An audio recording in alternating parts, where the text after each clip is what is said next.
নমস্কার বন্ধুরা, কেমন আছো? আশা করি ভালো আছো। অনুর কিচেনে তোমাদেরকে স্বাগত জানাই। আজকে একটা রেসিপি নিয়ে চলে এসেছি।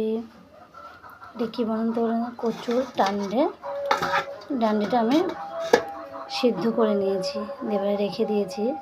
এবার পুরো ভিডিওটা দেখার জন্য অনুরোধ রইল। এরপর আমার সেদ্ধ হয়ে গেছে, আমি কড়াই বসিয়ে দিয়েছি। কড়াইতে তেল দিয়ে দেবো,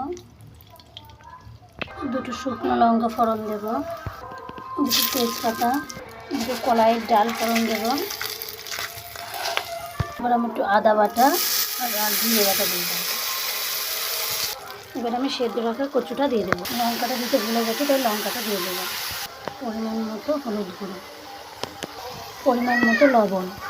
এরপর আমি একটু গরুর দুধ নিয়েছি আর চিনি নিয়েছি। চিনিটা তোমাদের দেখাচ্ছি, এই দেখুন চিনি নিয়েছি আর চিনি আর গরুর দুধটা ভেজাতে দিয়েছি। এরপর আমি একটু ময়দা নিয়ে নেব ওর মধ্যে।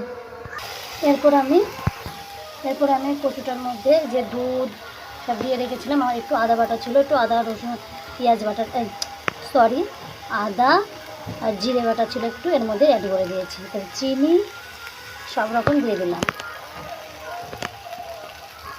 এবার একটু নাড়াচাড়া করে নেব।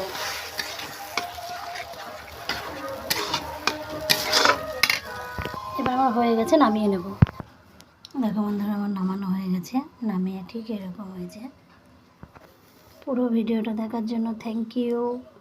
ভালো লাগলে লাইক কমেন্ট শেয়ার করবে আর আমার পেজটিকে ফলো করবে। নমস্কার, সবাই ভালো থাকবে, সুস্থ থাকবে।